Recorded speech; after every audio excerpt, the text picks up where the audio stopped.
জসপ্রীত বুমরা মেলবোর্নের টেস্টে একাধিক নজির গড়লেন। ডেভিস হেডকে আউট করে টেস্ট ক্রিকেটে 200 উইকেটের মাইল ফলক স্পর্শ করলেন তিনি। ভাঙলেন কপিল দেবের একটি রেকর্ডও। তো তিনি কি রেকর্ড ভাঙলেন চলুন দেখিনি। তার আগে ভিডিওটিতে একটি লাইক আর চ্যানেলটিকে সাবস্ক্রাইব করে রাখুন। টেস্ট ক্রিকেটে 200 উইকেটের মাইল ফলক স্পর্শ করার ক্ষেত্রেও একাধিক নজির গড়লেন বুমরা। কেন তাকে বিশ্বের অন্যতম সেরা বোলার বলা হয় তা আরেকবার বুঝিয়ে দিলেন তিনি। বুমরা লাল বলের ক্রিকেটে এই মাইল ফলক স্পর্শ করার পথে উইকেট পিছু খরচ করেছেন 19.56 রান, অর্থাৎ উইকেট প্রতি 20 রানও খরচ করেননি। টেস্টে 200টি উইকেট রয়েছে এমন বোলারদের মধ্যে সবচেয়ে কম রান খরচ করার নজির গড়েছেন তিনি। বুমরা ভাঙলেন ওয়েস্ট ইন্ডিজের প্রাঙ্গণ ক্রিকেটারের জোয়েল গানারের নজির। তিনি 20.38 গড়ে 200টি টেস্টে উইকেটের মাইল ফলক স্পর্শ করেছিলেন। সব মিলিয়ে গানারের গড় অবশ্য 20.97। আরো দুই কোরিয়ান বোলারকে টপকে গিয়েছেন বুমরা। তারা হলো ম্যালকল মাসাল 20.99 এবং দ্বিতীয় হলো কাটেল অ্যাম্বোস, তিনি 20.99। বুমরা টেস্টে 200 উইকেট পূর্ণ করতে 8,448টি বল করেছেন। এত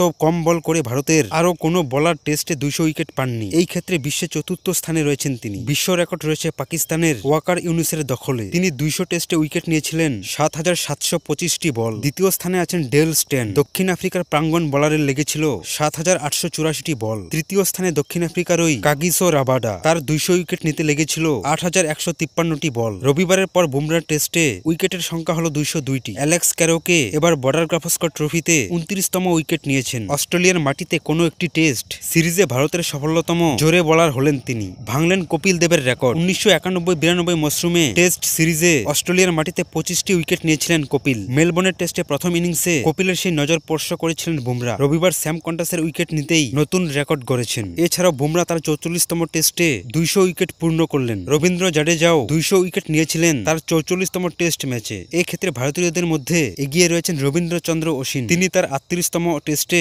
200টি উইকেট নেন।